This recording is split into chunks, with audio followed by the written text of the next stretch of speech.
আমাদের ছেলে মেয়েদের মধ্যে, ছোট ছোট বাচ্চাদের মধ্যে এখন দেখবেন জেদ করার প্রবণতা ভয়াবহ, প্রচন্ড জেদি এখন পোলাপান। আমি তো প্রায় সময় বলি, বিভিন্ন বাসা বাড়িতে গেলে বাপ মা নিজের ছেলে মেয়েকে তাদের জেদকে খুব ভালোভাবে দেখে, এজন্য বলে যে বাচ্চা খুব জেদি। মানে এমন ভাবে বলে যে এটা কি, এটা গুণের ব্যাপার, বাচ্চা যে অসুস্থ এটার খবর। কেন বাচ্চা জেদি হয়?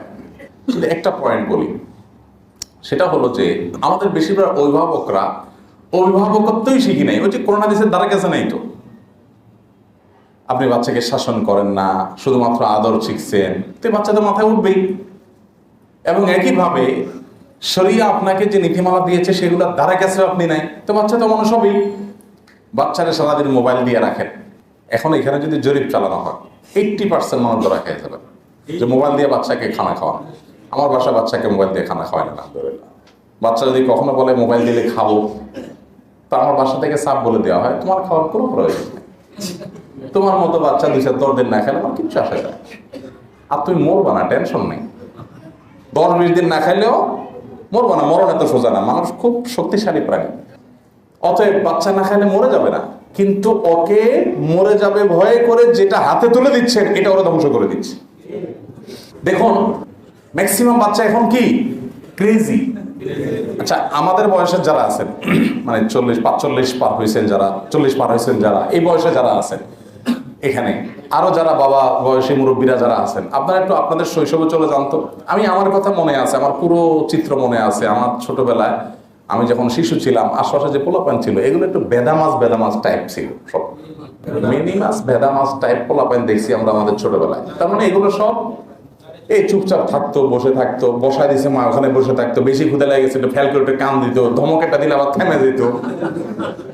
হ্যাঁ, মিনিমাস টাইপের না? আমরা আমাদের শিশুবেলায় সব বাচ্চা কাছে এরকমই দেখছি অলমোস্ট। বাচ্চা আবার জিদ করতে পারে এটা আমরা খুব একটা জানতাম না, ধমক একটা দিছে থেমে গেছে।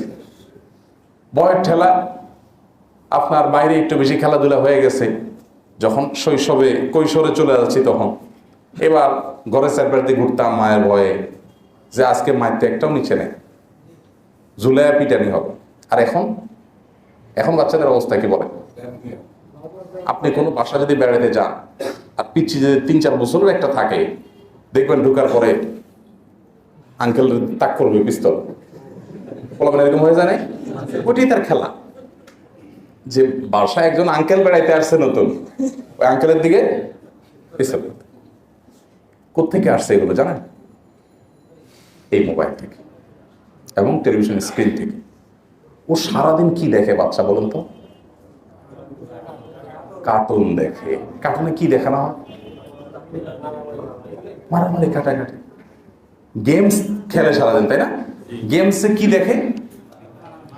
সামনে যেটা আসে এগুলো শেষ করে ফেলা, ঠুস করে সব শেষ করে ফেলা। তো ওই বেচারা মারার জন্য তো অফলাইনে এসে আর কিছু পায় না। এবার বাপারে মারে, মায়েরে মারে, আঙ্কেলরে মারে, ভাইরে মারে, দাদারে মারে। অনেক মুরব্বীরা আছে এখন, ছোট ছোট বাচ্চারা ভয় পায়।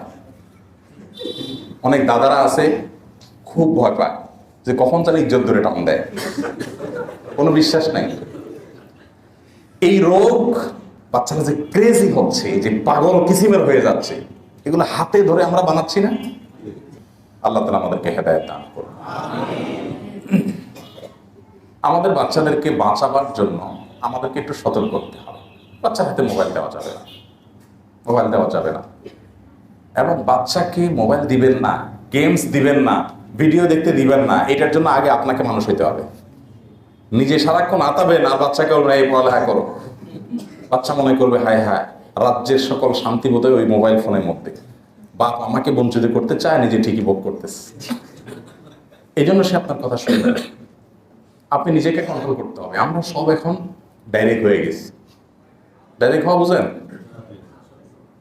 ডাইরেক্ট হয়ে গেছি আমরা, মোবাইলের মধ্যে এমনভাবে আসক্ত হয়ে গেছি। এখন তো অনেক মুরব্বীরই দেখা যায় যে সারাদিন ফেসবুক স্ক্রল করে, আঙ্গুলের এখানে অনুবীক্ষণ যন্ত্র দিয়ে তাকাইলে দেখবেন যে ক্ষয় হয়ে গেছে।